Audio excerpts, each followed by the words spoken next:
स्वागत है आपका माइंडसेट ऑडियो बुक में, जहां असाधारण सोच बनती है सफलता की कुंजी। आज हम लेकर आए हैं atomic habits, an easy and proven way to build good habits and break bad ones, जिसे लिखा है जेम्स क्लियर ने, एक ऐसे लेखक ने जिन्होंने आदतों के साइंस को सरलता और शक्ति के साथ दुनिया के सामने रखा। ये किताब सिर्फ एक सेल्फ हेल्प गाइड नहीं है, बल्कि एक ऐसी जर्नी है जो आपको सिखाती है कि छोटी छोटी आदतें आपकी जिंदगी को कैसे बदल सकती हैं। चाहे आप अपने करियर को नई ऊंचाइयों तक ले जाना चाहते हो, अपनी फिटनेस को ट्रांसफॉर्म करना चाहते हो, या अपनी बुरी आदतों को हमेशा के लिए तोड़ना चाहते हो, जेम्स क्लियर का सिस्टम आपको वो रास्ता दिखाता है जो पागलपन भरे वादों या अस्थायी मोटिवेशन पर नहीं, बल्कि साइंस, डिसिप्लिन और छोटे छोटे कदमों की ताकत पर टिका है। एटॉमिक हैबिट्स हमें बताती है कि बड़े बदलाव बड़े फैसलों से नहीं, बल्कि छोटी रोजमर्रा की आदतों से आते हैं। ये एक रोड मैप है, एक ऐसी रणनीति जो आपके दिमाग को रीवायर करती है, आपकी कमजोरियों को ताकत बनाती है और आपको वो इंसान बनने का रास्ता दिखाती है जो आप हमेशा बनना चाहते थे। जेम्स क्लियर कहते हैं, आप वो नहीं बनते जो आप चाहते हैं, आप वो बनते हैं जो आप बार बार करते हैं। हर सुबह बिस्तर बनाना, दिन में 10 मिनट पढ़ना, जिम में एक सेट और बढ़ाना, ये छोटे कदम, ये एटॉमिक आदतें आपके भविष्य को तराशती हैं। ये किताब आपको सिखाएगी कि कैसे 1% बेहतर होना आपको असाधारण नतीजों तक ले जा सकता है। तो तैयार हो जाइए, ये कोई साधारण किताब नहीं है, ये एक क्रांति है, आपके दिमाग, आपकी आदतों और आपकी जिंदगी की। एटॉमिक हैबिट्स के साथ आप अपनी जंग की शुरुआत करेंगे, एक ऐसी जंग जो छोटे कदमों से शुरू होती है और आपको उस मंजिल तक ले जाती है जहां असंभव भी संभव हो जाता है। 2. छोटी आदतों की आश्चर्यजनक ताकत, the surprising power of small habits. 2003 में एक दिन ब्रिटिश साइकिलिंग का भाग्य बदल गया। 1908 से ब्रिटिश राइडर्स ने ओलंपिक में अब तक एक ही स्वर्ण पदक जीता था। 110 वर्षों में कोई भी British cyclist tour the France नहीं जीत पाया था। ब्रिटिश राइडर्स का प्रदर्शन इतना कमजोर था कि कोई भी प्रमुख बाइक निर्माता कंपनी उनकी टीम को बाइक बेचने को तैयार नहीं थी, क्योंकि इससे उनकी प्रतिष्ठा को नुकसान होने का डर था। लेकिन जब संगठन यानी ब्रिटेन में प्रोफेशनल साइकिलिंग की गवर्निंग बॉडी ने डेव ब्रेल्सफोर्ड को नियुक्त किया, तो कुछ ऐसा हुआ जो पहले कभी नहीं हुआ था। जो चीज उन्हें अन्य कोचों से अलग करती थी वो थी उनकी रणनीति के प्रति उनकी प्रतिबद्धता। इसे वे कहते थे मार्जिनल गेन्स का संचयन। इसका मतलब था हर छोटी छोटी चीज में सुधार की संभावना तलाश करना। उन्होंने अपनी टीम में छोटे छोटे बदलाव शुरू किए।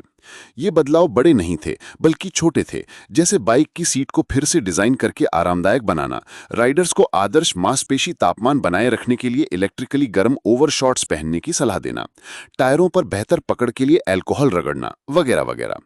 इन छोटे बदलावों से सुधार होने लगा और परिणाम भी बेहतर मिलने लगे। फिर 2008 बीजिंग ओलंपिक में उनकी टीम ने शानदार प्रदर्शन किया और तहलका मचा दिया। लेकिन ये हुआ कैसे? कैसे एक सामान्य एथलीटों की टीम विश्व चैंपियन बन गई, वो भी छोटे छोटे बदलावों से। कोई नहीं सोच सकता था कि ये छोटे प्रयास इतना बड़ा बदलाव ला सकते हैं। अक्सर हम इन छोटे छोटे सुधारों को, भले ही वे 1% ही हों, नजरअंदाज कर देते हैं, लेकिन अगर आप ध्यान दें तो ये बहुत प्रभावी होते हैं। इनका असर तुरंत नहीं, बल्कि कुछ वर्षों बाद दिखता है। आइए इसे गणित के हिसाब से समझते हैं। अगर आप हर दिन 1% सुधार करते हैं तो साल के अंत में आप 37 गुना बेहतर बन जाएंगे। आदतें आत्म सुधार के लिए चक्रवृद्धि ब्याज की तरह काम करती हैं। इनका प्रभाव एक दिन में नहीं दिखता, लेकिन कई महीनों की प्रैक्टिस के बाद निश्चित रूप से आपको वो प्रभाव दिखने लगेगा। लेकिन इसका दुखद पहलू यह है कि ये इतनी धीमी गति से असर करती हैं कि कई बार बुरी आदतों से छुटकारा पाने में बहुत समय लगता है। अगर आप आज एक अस्वस्थ भोजन करते हैं तो तुरंत आपका वजन नहीं बढ़ेगा, लेकिन अगर आप बार बार ऐसा करते हैं तो हानिकारक परिणाम मिलेंगे। जैसा कि कहा जाता है, आप आज सफल हैं या असफल, ये ज्यादा मायने नहीं रखता। मायने रखता है कि आपकी आदतें आपको सही दिशा में ले जा रही हैं या नहीं। 2. आपकी आदतें आपकी पहचान को कैसे गढ़ती हैं। बुरी आदतों को छोड़ना इतना मुश्किल क्यों है, जबकि अच्छी आदतें आसानी से नहीं अपनाई जाती? चाहे हम कितने भी अच्छे इरादों के साथ शुरू करें, बुरी आदतें एक बार लग जाएं तो पीछा नहीं छोड़ती। हम लाख कोशिशें कर लें उन्हें बदलने की, लेकिन अक्सर हम असफल हो जाते हैं। इसका कारण है, एक तो हम गलत चीजों को बदलने की कोशिश करते हैं और दूसरा हमारा तरीका सही नहीं है। ज्यादातर लोग बदलाव की प्रक्रिया शुरू करने के लिए उस चीज पर ध्यान देते हैं जो उन्हें हासिल करनी है। यह हमें परिणाम आधारित आदतों की ओर ले जाता है। लेकिन अगर हम पहचान आधारित आदतें बनाना शुरू करें तो हम इस बात पर ध्यान देना शुरू करेंगे कि हमें क्या बनना है। मान लीजिए 2 लोग सिगरेट छोड़ना चाहते हैं। पहले व्यक्ति को जब सिगरेट ऑफर की जाती है तो वो कहता है नहीं धन्यवाद, मैं सिगरेट छोड़ने की कोशिश कर रहा हूँ। ये सुनने में तर्कसंगत लगता है, लेकिन देखा जाए तो ये व्यक्ति मानता है कि वो मूल रूप से एक धूम्रपानी है जो अब कुछ और बनना चाहता है। वो अपने व्यवहार में बदलाव चाहता है, जबकि उसका विश्वास वही रहता है। दूसरे व्यक्ति को जब सिगरेट ऑफर की जाती है तो वो भी मना करता है, लेकिन उसका कहने का तरीका अलग है। नहीं धन्यवाद, मैं सिगरेट नहीं पीता। देखा आपने, ये छोटा सा अंतर है, लेकिन यही उनकी पहचान को बदल देता है। ज्यादातर लोग सुधार करते वक्त अपनी पहचान बदलने के बारे में सोचते तक नहीं। आप अपनी पहचान के किसी एक हिस्से पर जितना गर्व महसूस करेंगे, उतना ही आप नई आदतें अपनाने के लिए प्रेरित होंगे। आपको बस ये तय करना है कि आपको क्या बनना है, और अपनी आदतों में छोटे बदलाव लाकर आप इसे साबित कर सकते हैं। 3 अनुच्छेद 4 आसान चरणों में बेहतर आदतें कैसे बनाएं। How to build better habits in 4 simple steps. 1998 में मनोवैज्ञानिक एडवर्ड थॉर्नडाइक ने एक प्रयोग किया, जिससे ये समझ आया कि हम आदतें और नियम कैसे सीखते हैं जो बाद में हमारा व्यवहार बन जाते हैं। एडवर्ड को जानवरों के व्यवहार का अध्ययन बहुत पसंद था, इसलिए उन्होंने बिल्लियों से शुरुआत की। उन्होंने प्रत्येक बिल्ली को एक पहेली बॉक्स में रखा। बॉक्स में एक दरवाजा था जिससे बिल्ली आसानी से बाहर निकल सके। एक लवर दबाकर या एक रस्सी खींचकर ये दरवाजा खुल जाता था। ज्यादातर बिल्लियां बॉक्स में जाते ही बाहर निकलने की कोशिश करती थीं।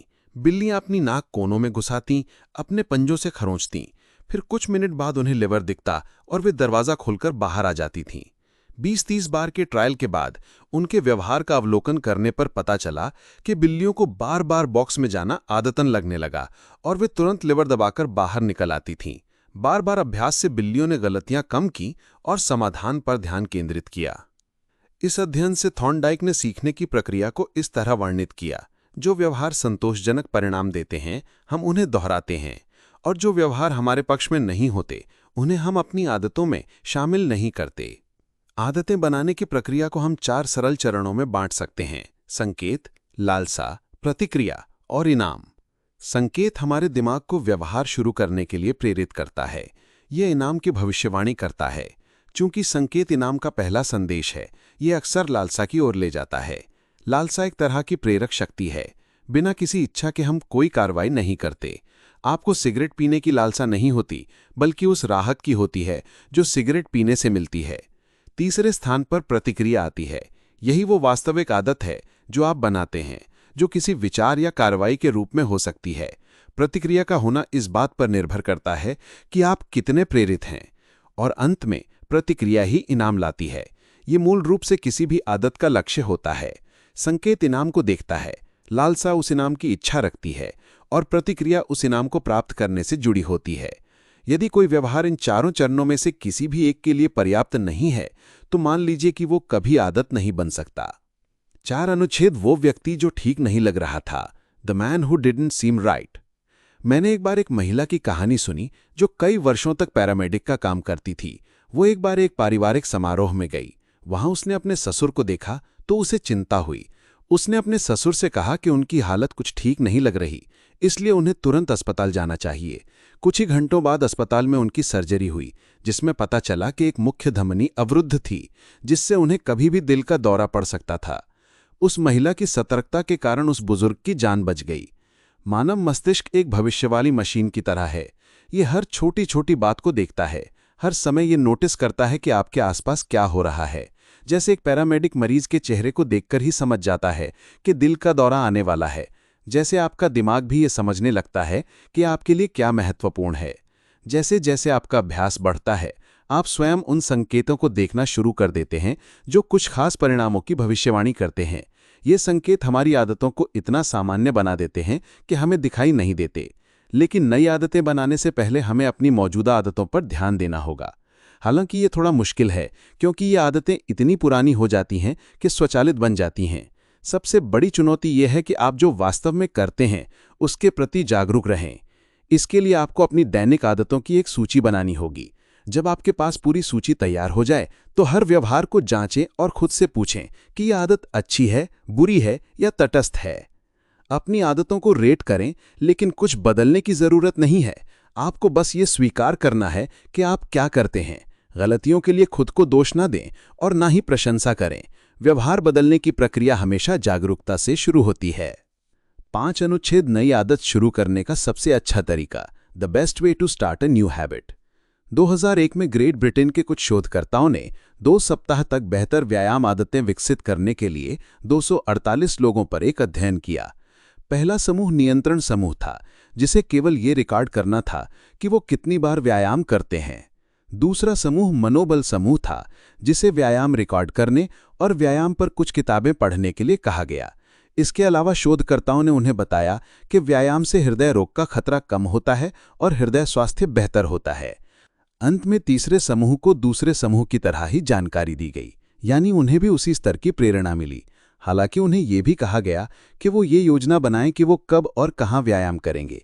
इसे और स्पष्ट बनाने के लिए तीसरे समूह के प्रत्येक सदस्य ने लिखा, अगले सप्ताह में कम से कम 20 मिनट का कठिन व्यायाम इस दिन, इस समय और इस जगह पर करूंगा।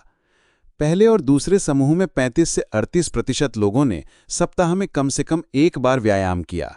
वास्तव में इन लोगों पर प्रेरक प्रस्तुति का कोई खास प्रभाव नहीं पड़ा, लेकिन तीसरे समूह में 91% लोगों ने सप्ताह में कम से कम एक बार व्यायाम किया। जो वाक्य उन्होंने लिखे, उन्हें शोधकर्ता इंटेंशन इम्प्लीमेंटेशन कहते हैं। एक ऐसी योजना जो आप पहले से ही बना लेते हैं कि आप कब और कहां कार्रवाई करेंगे। कई शोधों ने साबित किया है कि इंटेंशन इम्प्लीमेंटेशन हमें हमारे लक्ष्यों से जुड़े रहने में मदद करता है। कई लोग सोचते हैं कि उनके पास प्रेरणा की कमी है, लेकिन सच ये है कि वो अपने लक्ष्यों के प्रति स्पष्ट नहीं है। कब और कहां कार्रवाई करनी है ये स्पष्ट नहीं होता, लेकिन व्यवहार का पहला नियम है इसे स्पष्ट करना।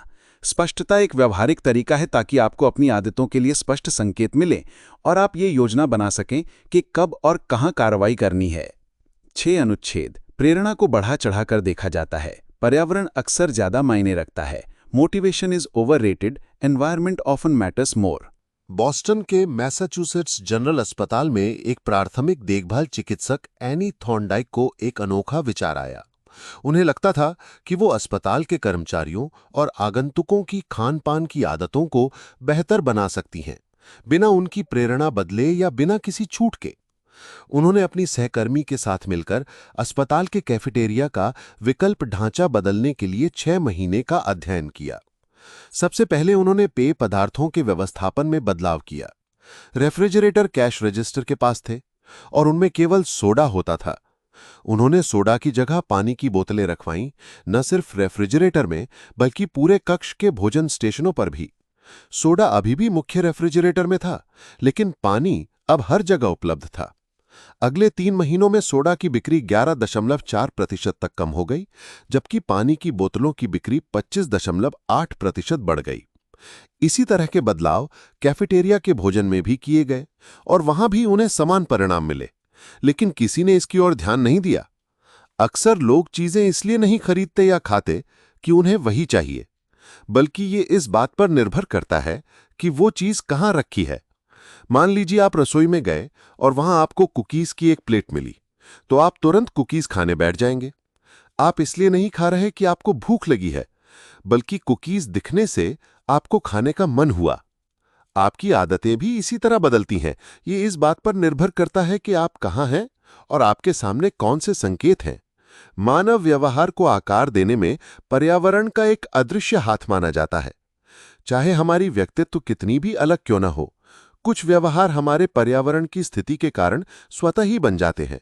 दुर्भाग्यवश जिस पर्यावरण में हम रहते और काम करते हैं, वो हमें कुछ खास कार्रवाइयों से रोक सकता है, क्योंकि व्यवहार को शुरू करने के लिए एक स्पष्ट संकेत का होना जरूरी है। यदि आप किसी आदत को अपने जीवन का मुख्य हिस्सा बनाना चाहते हैं, तो संकेत को अपने पर्यावरण का मुख्य हिस्सा बनाएं। 7वां है आत्मनियंत्रण का रहस्य, the secret to self control. 1971 में जब वियतनाम युद्ध अपने 16वें वर्ष में था, कनेक्टिकट के कांग्रेसमैन रॉबर्ट स्टीली और इलिनॉय के मॉर्गन मर्फी ने एक खोज की जिसने अमेरिकी जनता को स्तब्ध कर दिया। उन्होंने सैनिकों का दौरा किया तो पता चला कि वहां भेजे गए अमेरिकी सैनिकों में से लगभग 15% नशे के आदी थे। इसके बाद की शोध से सामने आया कि वियतनाम भेजे गए 35% सैनिकों ने हेरोइन आजमाई थी और 20% को इसकी लत थी। इस खोज के कारण ड्रग दुरुपयोग रोकथाम के लिए एक विशेष कार्यालय बनाया गया, ताकि ये सैनिक अमेरिका लौटने पर अपनी लत छोड़ दें या पुनर्वास में जाएं। ली रॉबिन्स इस शोध की प्रभारी थीं और उन्होंने साबित किया कि यदि पर्यावरण में बड़ा बदलाव हो तो लत भी तुरंत गायब हो सकती है। वियतनाम में सैनिक अपना सारा समय ऐसे संकेतों के बीच बिताते थे जो उन्हें हेरोइन लेने के लिए उकसाते थे। यह आसानी से उपलब्ध थी, युद्ध का तनाव था, उनके साथी सैनिक भी हेरोइन लेते थे और घर परिवार से दूर रहने की चिंता एक बेचैनी पैदा करती थी। लेकिन जब ये सैनिक अमेरिका लौटे तो उन्हें ऐसा माहौल मिला जिसमें कोई ऐसे संकेत नहीं थे जो उन्हें नशा करने के लिए मजबूर करें, इसलिए उनकी आदतें अपने आप बदल गईं। वियतनाम अध्ययन बुरी आदतों को लेकर हमारे कई सांस्कृतिक विश्वासों को गलत साबित करता है। हमारा समाज सिखाता है कि हमारी सभी समस्याओं का समाधान बस थोड़े अनुशासन में है, लेकिन हाल की शोधों ने कुछ और दिखाया है। जब वैज्ञानिकों ने उन लोगों का अध्ययन किया जिनका आत्मनियंत्रण बहुत मजबूत था, तो पता चला कि ये लोग भी दूसरों से बहुत अलग नहीं हैं जो संघर्ष करते हैं, बल्कि डिसिप्लिन लोग इसलिए बेहतर हैं क्योंकि वो खुद को प्रलोभन वाली स्थितियों से दूर रखते हैं। जो लोग सबसे ज्यादा आत्मनियंत्रण वाले होते हैं वे सबसे कम नियंत्रण का उपयोग करते हैं। अगर आपको बार बार नियंत्रण करने की जरूरत ना पड़े तो आत्मनियंत्रण का अभ्यास करना आसान हो जाता है। दूसरे शब्दों में, हमारा आत्मनियंत्रण हमारी बुरी आदतों को दूर नहीं करता। आपकी ऊर्जा ऐसी चीजों में लगानी चाहिए जो अधिक प्रभावी हों, जैसे अपने पर्यावरण को बेहतर बनाना। अपनी अच्छी आदतों के लिए स्पष्ट संकेत बनाएं और बुरी आदतों के संकेत को अदृश्य कर दें। 7वां है, आदत को अनूठा कैसे बनाएं। आयरलैंड डबलिन के एक इलेक्ट्रिकल इंजीनियरिंग के छात्र रोनन बायन को नेटफ्लिक्स देखना बहुत पसंद था, लेकिन वो ये भी जानता था कि उसे व्यायाम करना चाहिए। तो उसे एक विचार आया। उसने अपनी स्टेशनरी बाइक को अपने लैपटॉप और टीवी से जोड़ दिया। फिर उसने एक कंप्यूटर प्रोग्राम बनाया जिससे साइकिल को एक खास गति पर चलाने पर नेटफ्लिक्स शुरू हो जाता था। उसने प्रलोभन को इस तरह इस्तेमाल किया कि अब उसे व्यायाम करना और भी मजेदार लगने लगा। ये कैसे काम किया? बहुत आसान है। जिस कार्य को आपको करना है उसे उस कार्य से जोड़ दीजिए जो आप करना चाहते हैं। प्रलोभन बंडलिंग विधि एक मनोवैज्ञानिक सिद्धांत है जिसे प्रेमेक का सिद्धांत कहते हैं। यह सिद्धांत बताता है कि अगर आप कोई काम नहीं करना चाहते फिर भी आप उसे करने को मजबूर हो जाते हैं क्योंकि इसके बदले आपको वो चीज मिल रही है जो आप वास्तव में हासिल करना चाहते हैं। इसका मतलब है आदतों को आकर्षक या अनुकूल बनाना जिसके लिए आपको कुछ छोड़ना ना पड़े। 9वां है, आपकी आदतों को आकार देने में परिवार और दोस्तों की भूमिका। हम अपनी पहली आदतें चुनते नहीं हैं, हम उनकी नकल करते हैं क्योंकि हम अपने परिवार, दोस्तों, चर्च, स्कूल, स्थानीय समुदाय और समाज का अनुसरण करते हैं। हर संस्कृति और समूह के अपने कुछ मानदंड होते हैं जो हमारी आदतों को प्रभावित करते हैं। हम अनजाने में अपने करीबी लोगों की नकल करते हैं, उनकी आदतें अपनाते हैं। हम अपने माता पिता की नकल करते हैं, उनके जैसे ही तर्क वितर्क और झगड़े को सुलझाने की कोशिश करते हैं। इतना ही नहीं, हम अपने सहकर्मियों की भी नकल करते हैं। ये एक जाना माना नियम है, अगर आप किसी के करीब हैं तो संभावना है कि आप उनकी नकल करेंगे। एक अध्ययन से पता चला कि अगर हमारा कोई दोस्त मोटा है तो हमारे मोटे होने की संभावना 57% बढ़ जाती है, या इसका उल्टा भी हो सकता है। एक तरह से कहे तो हमारे दोस्त और परिवार एक अदृश्य सहकर्मी दबाव की तरह है। वे जिस दिशा में जाते हैं हम भी उसी दिशा में चल पड़ते हैं। बेशक सहकर्मी दबाव तभी बुरा है जब वो हमें अच्छा नहीं बनाता, नकारात्मक प्रभाव डालता है। इसलिए सबसे अच्छा तरीका है कि उस संस्कृति में शामिल हों जहां आपकी अच्छी आदतों का स्वागत और प्रोत्साहन किया जाए। 7. आत्मनियंत्रण का रहस्य। 1971 में जब वियतनाम युद्ध अपने 16वें वर्ष में था, कनेक्टिकट के कांग्रेसमैन रॉबर्ट स्टीले और इलिनॉयस के मॉर्गन मर्फी ने एक खोज की जिसने अमेरिकी जनता को स्तब्ध कर दिया। उन्होंने सैनिकों का दौरा किया तो पता चला कि वहां भेजे गए अमेरिकी सैनिकों में से लगभग 15% नशे के आदी थे। इसके बाद की शोध से सामने आया कि वियतनाम भेजे गए 35% सैनिकों ने हेरोइन आजमाई थी और 20% को इसकी लत थी। इस खोज के कारण ड्रग दुरुपयोग रोकथाम के लिए एक विशेष कार्यालय बनाया गया ताकि ये सैनिक अमेरिका लौटने पर अपनी लत छोड़ सकें या पुनर्वास में जाएं। ली रॉबिन्स इस शोध के प्रभारी थीं और उन्होंने साबित किया कि यदि पर्यावरण में बड़ा बदलाव हो तो लत भी तुरंत गायब हो सकती है। वियतनाम में सैनिक अपना सारा समय ऐसे संकेतों के बीच बिताते थे जो उन्हें हेरोइन लेने के लिए उकसाते थे। ये आसानी से उपलब्ध थी, युद्ध का तनाव था, उनके साथी सैनिक भी हेरोइन लेते थे और घर परिवार से दूर रहने की चिंता एक बेचैनी पैदा करती थी। लेकिन जब ये सैनिक अमेरिका लौटे तो उन्हें ऐसा माहौल मिला जिसमें कोई ऐसे संकेत नहीं थे जो उन्हें नशा करने के लिए मजबूर करें। इसलिए उनकी आदतें अपने आप बदल गईं। ये वियतनाम अध्ययन बुरी आदतों को लेकर हमारे कई सांस्कृतिक विश्वासों को गलत साबित करता है। हमारा समाज सिखाता है कि हमारी सभी समस्याओं का समाधान बस थोड़े अनुशासन में है, लेकिन हाल के शोधों ने कुछ और दिखाया है। जब वैज्ञानिकों ने उन लोगों का अध्ययन किया जिनका आत्मनियंत्रण बहुत मजबूत था, तो पता चला कि ये लोग भी दूसरों से बहुत अलग नहीं हैं जो संघर्ष करते हैं, बल्कि अनुशासित लोग इसलिए बेहतर हैं क्योंकि वे खुद को प्रलोभन वाली परिस्थितियों से दूर रखते हैं। जो लोग सबसे ज्यादा आत्मनियंत्रण वाले होते हैं, वे सबसे कम नियंत्रण का उपयोग करते हैं। अगर आपको बार बार नियंत्रण करने की जरूरत ना पड़े, तो आत्मनियंत्रण का अभ्यास करना आसान हो जाता है। दूसरे शब्दों में, हमारा आत्मनियंत्रण हमारी बुरी आदतों को दूर नहीं करता।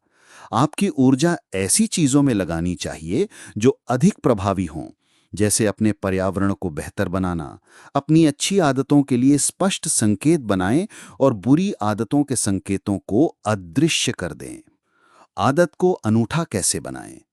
आयरलैंड, डबलिन के एक इलेक्ट्रिकल इंजीनियरिंग छात्र रोनन बायरन को नेटफ्लिक्स देखना बहुत पसंद था, लेकिन वो ये भी जानता था कि उसे व्यायाम करना चाहिए। तो उसे एक विचार आया। उसने अपनी स्टेशनरी बाइक को अपने लैपटॉप और टीवी से जोड़ दिया। फिर उसने एक ऐसा कंप्यूटर प्रोग्राम बनाया जिससे साइकिल को एक खास गति पर चलाने पर नेटफ्लिक्स शुरू हो जाता था। उसने प्रलोभन को इस तरह इस्तेमाल किया कि अब उसे व्यायाम करना और भी मजेदार लगने लगा। ये कैसे काम किया? बहुत आसान है। जिस कार्यवाही को आपको करना है, उसे उस कार्यवाही से जोड़ दें जो आप करना चाहते हैं। प्रलोभन बंडलिंग विधि एक मनोवैज्ञानिक सिद्धांत को लागू करने की तकनीक है, जिसे प्रेमैक का सिद्धांत कहते हैं। ये सिद्धांत बताता है कि अगर आप कोई काम नहीं करना चाहते, फिर भी आप उसे करने को मजबूर हो जाते हैं, क्योंकि इसके बदले आपको वो चीज मिल रही है जो आप वास्तव में हासिल करना चाहते हैं।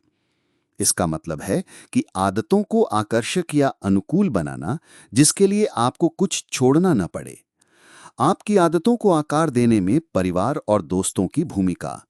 हम अपनी पहली आदतें चुनते नहीं, हम उनकी नकल करते हैं, क्योंकि हम अपने परिवार, दोस्तों, चर्च, स्कूल, स्थानीय समुदाय और समाज का अनुसरण करते हैं।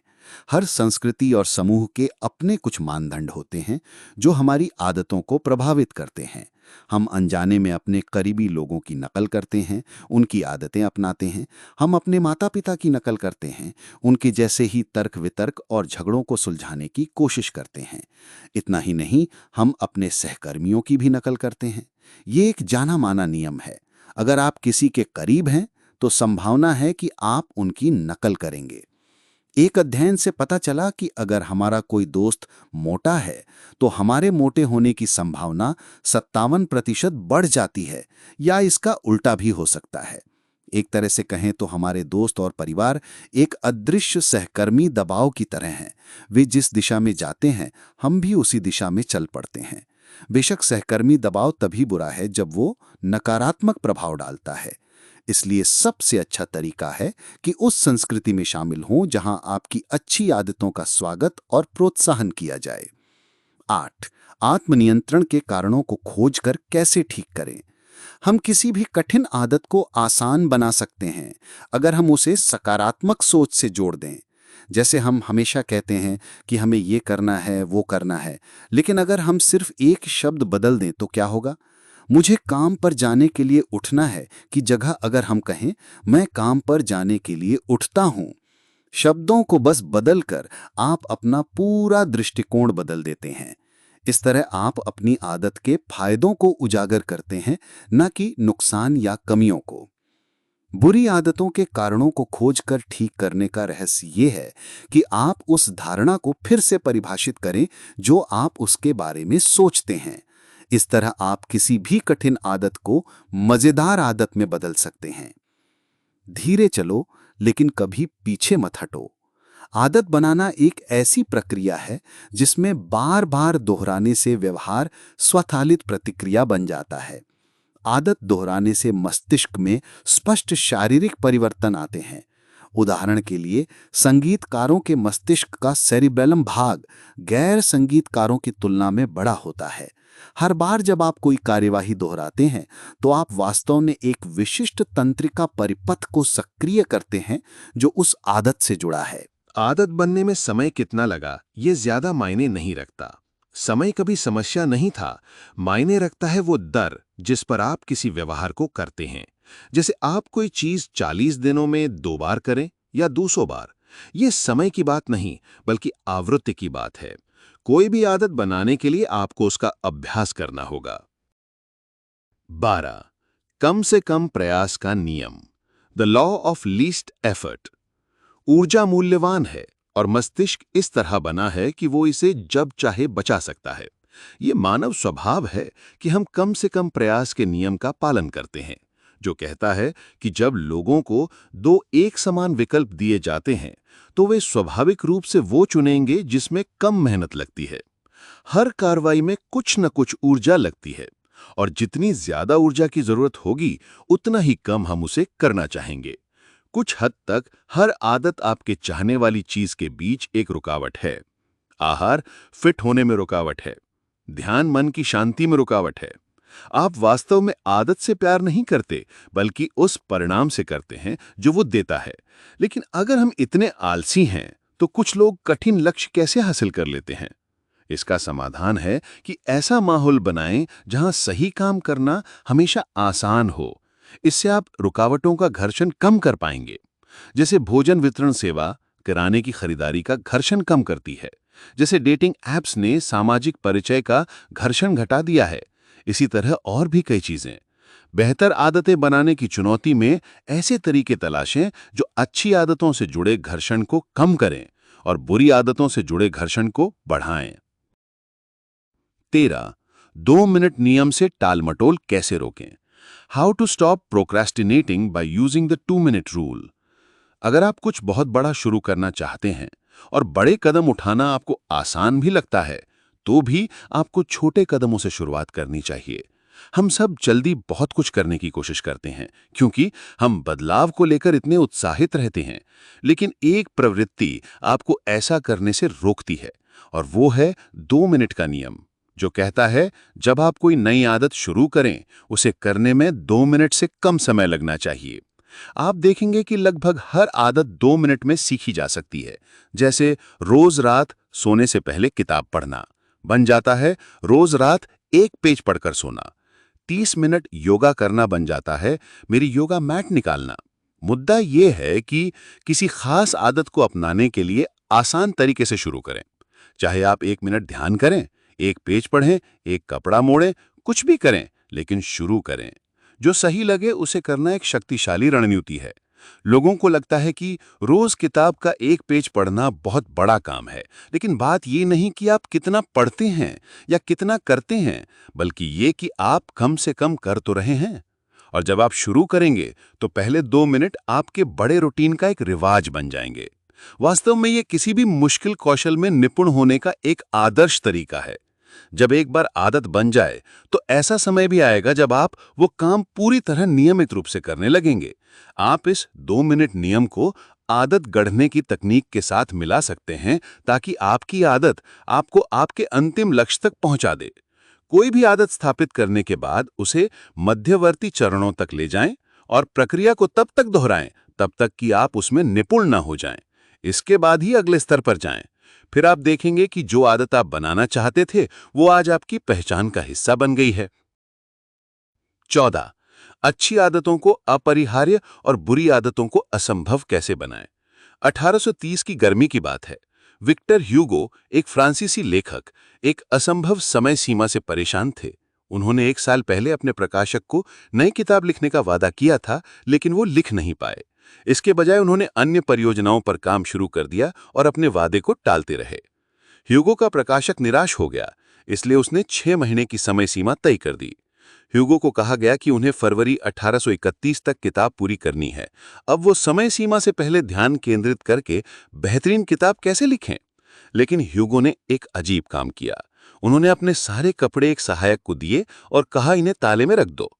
इस तरह उनके पास बाहर जाने के लिए कोई कपड़े नहीं बचे, तो उनके पास घर बैठकर किताब लिखने से सिवाय और कोई विकल्प नहीं था। 1830 की पूरी शरद और सर्दी वे जी जान से लिखते रहे। ये किताब उनकी द हंचबैक ऑफ नॉटर डैम 14 जनवरी 1831 से 2 हफ्ते पहले प्रकाशित हो गई। तो अच्छी आदतों को आसान बनाना सफलता नहीं, बल्कि बुरी आदतों को कठिन बनाना है। 15. व्यवहार परिवर्तन का मूल नियम। जब कोई अनुभव संतोषजनक होता है तो हम उस व्यवहार को ज्यादा दोहराते हैं, और ये पूरी तरह तार्किक है। आनंद चाहे छोटी छोटी चीजों का ही हो, हमारे मस्तिष्क को संदेश देता है कि यह चीज अच्छी है, इसे फिर दोहराओ। च्युइंगम का उदाहरण लें। शुरुआती च्युइंगम में कोई स्वाद नहीं था, सिर्फ बेस्वाद रजन, बिल्कुल भी मजेदार नहीं। लेकिन 1891 में इसमें स्वाद जोड़े गए। तो यह तार्किक है कि अगर किसी अनुभव में मजा नहीं तो उसे दोहराने का कोई मतलब नहीं। मूल नियम यही है कि जिसमें इनाम मिले वही चीज दोहराई जाती है, और जिसमें सजा मिले उसे टाला जाता है। लेकिन यह नियम थोड़ा कॉम्प्लिकेटेड है। हम सिर्फ किसी संतुष्टि की तलाश नहीं करते, बल्कि तत्काल संतुष्टि चाहते हैं। सभी आदतों के परिणाम समय के साथ अलग अलग होते हैं, और ये परिणाम अक्सर अजीब होते हैं। जैसे बुरी आदतों का तुरंत परिणाम मजेदार होता है, लेकिन अंतिम परिणाम बुरा, जबकि अच्छी आदतें शुरू में मुश्किल लगती हैं, लेकिन उनका दीर्घकालिक परिणाम हमें लाभ देता है। जो इनाम तुरंत मिलता है, हमें उसे भविष्य के इनाम से ज्यादा पसंद है। तुरंत संतुष्टि की चाह में लोग अपना सारा समय तात्कालिक आनंद पाने में बिताते हैं। लेकिन हम ये कहना चाहते हैं कि जब हम बात करते हैं तो वो किसी व्यवहार का अंत होता है। आप किसी बुरी आदत को खत्म करना चाहते हैं और चाहते हैं कि ये संतुष्टिदायक हो, क्योंकि अगर परिवर्तन आनंददायक है तो वो आसान हो जाता है। अच्छी आदतों को हर दिन कैसे बनाए रखें? How to stick with good habits every day. Benjamin Franklin जब 20 साल के थे तो हमेशा एक छोटी नोटबुक अपने साथ रखते थे। इससे वे अपने 13 व्यक्तिगत अच्छे व्यवहारों का हिसाब रखते थे। इस सूची में ऐसे लक्ष्य थे जैसे समय बर्बाद न करें, यानी हमेशा कुछ उपयोगी करते रहें। हर दिन के अंत में वे अपनी सूची खोलकर देखते और अपनी प्रगति दर्ज करते। इसे हम आदत ट्रैकर कह सकते हैं, अपनी आदतों को जांचने का एक आसान तरीका। आदत ट्रैकिंग बहुत शक्तिशाली है क्योंकि इसमें व्यवहार परिवर्तन के कई नियम उपयोग होते हैं। ये किसी व्यवहार को स्पष्ट करता है, क्योंकि हर बार जब आप सूची खोलते हैं तो वो आपके सामने लिखी होती है, फिर एक कार्रवाई दूसरे से जुड़ जाती है। आदत ट्रैकिंग किसी भी आदत को मजेदार बनाती है, क्योंकि प्रगति प्रेरणा का सबसे प्रभावी रूप है, और ये आदत को संतुष्टिदायक बनाती है। ये तो सभी जानते हैं कि अपनी टू डू लिस्ट में से कोई काम काटना कितना संतुष्टिदायक लगता है। हमें परिणाम मिलना कितना अच्छा लगता है, इसमें कोई शक नहीं। और यही कारण है कि प्रेरित रहने के लिए आदत ट्रैकिंग बहुत जरूरी है, ताकि आपकी नजर हमेशा अपने लक्ष्यों पर रहे। जैसे हम आनंददायक अनुभव को दोहराते हैं, वैसे ही अगर कोई अनुभव दर्दनाक हो तो हम उसे टालना चाहते हैं। दर्द एक प्रभावी शिक्षक है। अगर असफलता दुखदाई है तो हम उसे ठीक करते हैं, लेकिन अगर असफलता का हम पर कोई असर नहीं पड़ता तो हम उसे नजरअंदाज करते हैं। गलती जितनी तत्काल और महंगी होगी, हम उतना ही ज्यादा सीखते हैं। जैसे खराब समीक्षा का डर कर्मचारी को बेहतर काम करने के लिए मजबूर करता है। परिणाम अगर गंभीर हों तो लोग जल्दी सीखते हैं। इसलिए कभी-कभी एक जवाबदेही साथी का होना मदद करता है, क्योंकि तब आपको पता होता है कि कोई आपकी निगरानी कर रहा है, ताकि आप प्रेरित और शक्तिशाली बने रहें। अगर तुरंत परिणाम भुगतने पड़ें तो आप काम को कभी नहीं टालेंगे, और अगर आप अपने काम में देरी करते हैं तो आपके बॉस की नजरों में आप आलसी और अविश्वसनीय लगते हैं। ये तो सभी जानते हैं कि हम अपने आसपास के लोगों की राय की कितनी परवाह करते हैं, जो हमें शीर्ष तक पहुंचने में मदद करती है। इसलिए ऐसा साथी होना आपके लिए बहुत मददगार रहेगा। उन्नत रणनीतियां, सामान्य से असाधारण बनने का तरीका। जब आप किसी आदत का अच्छे से अभ्यास कर लेते हैं तो वो थोड़ी उबाऊ और रूटीन का हिस्सा लगने लगती है। जो आपको चाहिए था वो मिल गया तो जाहिर है कि अब आपका उतना रुचि नहीं रहेगा, और यही उबाऊपन सबसे बड़ी चुनौती है। हम अपनी आदतों से इसलिए ऊब जाते हैं क्योंकि अब वे हमें पहले जैसी संतुष्टि नहीं देती और हम हमेशा परिणामों की अपेक्षा करते हैं। लेकिन सच तो ये है कि ये मायने नहीं रखता कि आप किस चीज में बेहतर बनना चाहते हैं, अगर आप उसे तभी करते हैं जब वो आपको उत्साहित करती है, क्योंकि तब आप किसी भी बड़े परिणाम के लिए बिल्कुल भी निरंतर नहीं रहेंगे। हाँ, ऐसे दिन भी होंगे जब आपको छोड़ने का मन करेगा, लेकिन दर्दनाक, उबाऊ और थकाऊ होने के बावजूद अगर आप डटे रहते हैं तो ये बड़ी बात है। एक शौकिया और प्रोफेशनल के बीच यही अंतर होता है। तो एकमात्र तरीका है कि जो करें दिल से करें, उसे आनंद लें। आदतों का केवल एक नुकसान ये है कि हम अक्सर छोटी गलतियों को नोटिस नहीं करते, क्योंकि आप कोई चीज आदतन बार बार करते हैं, आप उसे बेहतर नहीं करते। वैसे इस बारे में ज्यादा चिंता करने की जरूरत नहीं, क्योंकि कुछ आदतों को निरंतर सुधार की जरूरत नहीं होती। उदाहरण के लिए आप अपने जूते कैसे बांधते हैं, लेकिन जब आप किसी काम में महारत हासिल करना चाहते हैं तो सिर्फ आदतें काफी नहीं, आपको इसके लिए कठिन अभ्यास भी करना होगा, जब तक कि आपको कुछ खास कौशल ना आ जाए। बस आपको करना यह है कि अपनी प्रगति को लेकर सतर्क रहें, ताकि आप खुद को बेहतर कर सकें। खुद को पुराने सोच और व्यवहार के पैटर्न्स में बंद ना करें। जिंदगी हर पल बदल रही है, तो आप भी अपनी आदतें और विश्वास बदलें और खुद में कभी भी आत्म जागरूकता की कमी ना आने दें।